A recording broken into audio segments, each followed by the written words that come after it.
Hello everyone, this is Shankha Subrasanial on behalf of S-Cube's classes.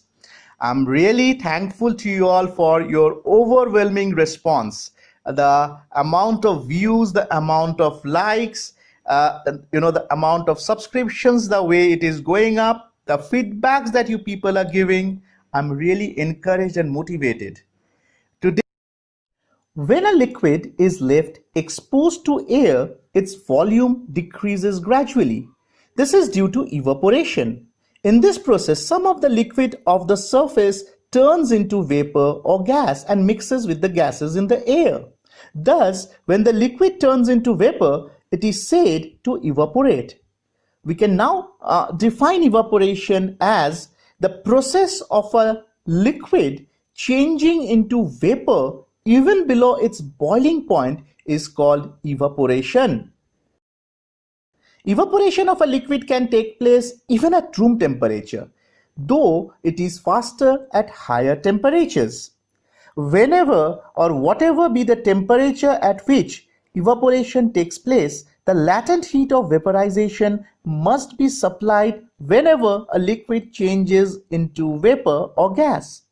The wet clothes dry due to evaporation of water present in them, and rainwater puddles also dry up because of evaporation of water.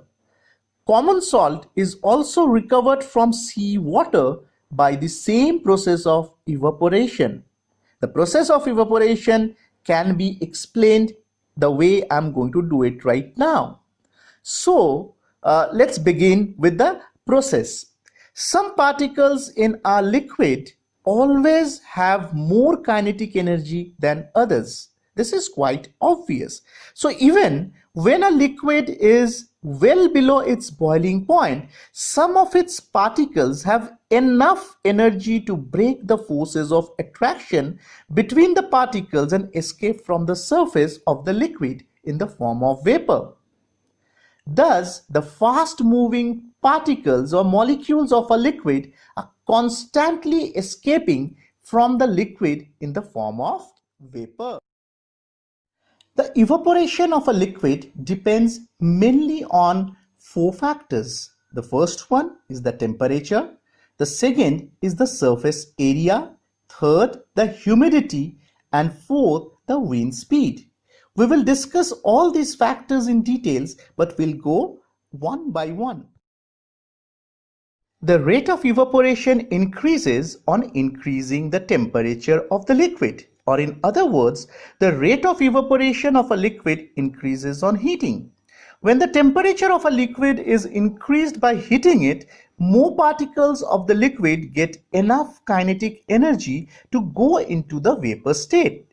This increases the rate of evaporation.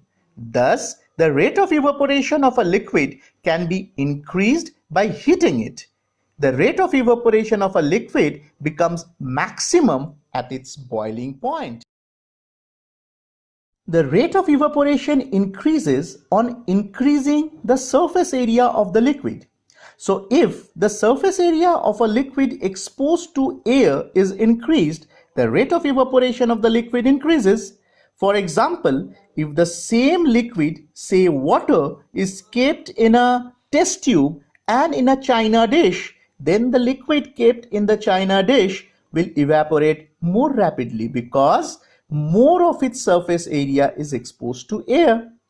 In our daily life, we spread out the washed wet clothes while drying to increase its surface area for the rapid evaporation of water present in them, which leads to quicker drying of the clothes. After rain, the wet clothes dry quickly because the rainwater is sprayed over a large area of the road.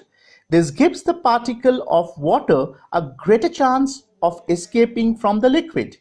From this discussion, we may conclude that the rate of evaporation of a liquid can be increased by increasing the surface area of the liquid. The amount of water vapor present in air is represented by a term called humidity.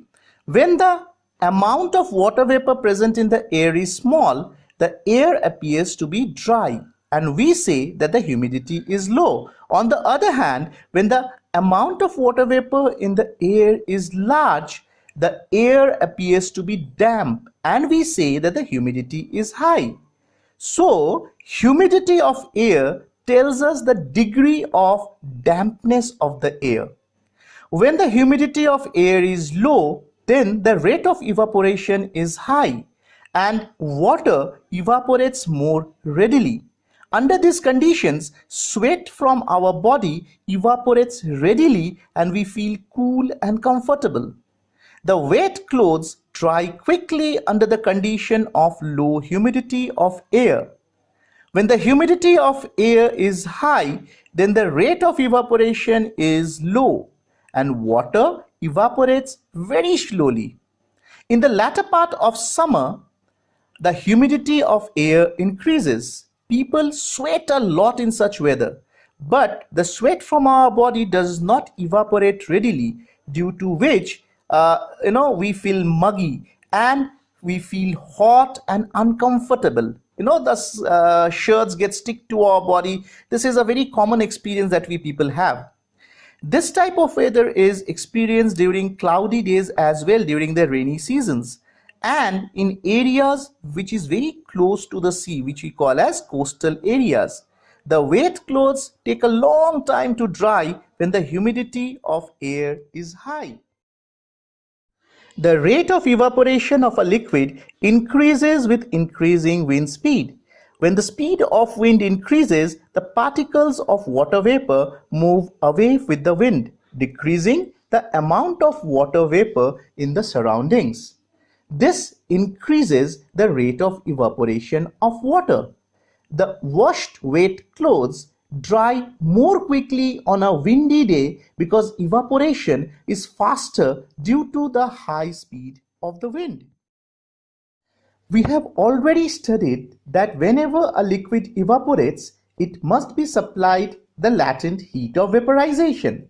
The cooling caused by evaporation is based on the fact that when a liquid evaporates, it draws, that is, it takes the latent heat of vaporization from anything which it touches. By losing heat, this anything gets cooled. Keeping these points in mind, we'll now give some examples of the cooling caused by evaporation. If we put a little spirit or maybe petrol at the back of our hand and wave it around, the spirit evaporates rapidly and our hand feels very cold. This is due to the fact that to change from the liquid to the vapor state, spirit requires latent heat of vaporization. The spirit takes this heat of vaporization from our hand. The hand loses heat and gets cooled. This is an example of cooling caused by evaporation. Another very common example is during hot summer days, water is usually kept in an earthen pot called pitcher or matka to keep it cool. At many places, especially in villages, people often sprinkle water on the ground in front of their homes during the hot summer evenings. This water evaporates by taking large latent heat of vaporization from the ground and surrounding air. By losing heat, the place becomes cool and comfortable. Perspiration or sweating is our body's method of maintaining a constant temperature. We should wear cotton clothes in hot summer days to keep cool and comfortable. In fact, a fan increases the rate of evaporation of sweat or moisture from our skin and makes us feel cool and comfortable. Let us perform an experiment to show the presence of water vapor in air. There is always some water vapor in the air around us, which we cannot see. The amount of water vapor in air keeps on changing. Water vapor comes into the air from the evaporation of water present in the ponds, lakes, rivers, and oceans. Water vapor is also given out by plants by the process of transpiration, where the water vapors evaporate from the leaves. Animals give out water vapor when they breathe out air. Land also gives water vapor on being warmed by the sun. All this water vapor goes into the air around us. Let us now focus on the experiment that I was just telling you. The presence of water vapor in air can be shown with the following experiment that I'm going to discuss. Let us take a steel tumbler and put some well crushed ice into it. Let us wipe the tumbler from outside with a piece of clean, dry cloth so as to make its outer surface completely dry. Let us now allow the ice containing steel tumbler to stand undisturbed for around, say, 5 minutes. A large number of tiny drops of water appear on the outer surface of steel tumbler. Now, why does this happen? This happens because the air around the steel tumbler contains water vapor in it. When this water vapor comes in contact with the cold outside surface of the steel tumbler, they condense to form tiny drops of liquid water. So, the formation of drops of water on the outside surface of a tumbler containing crushed ice shows the presence of water vapor in air.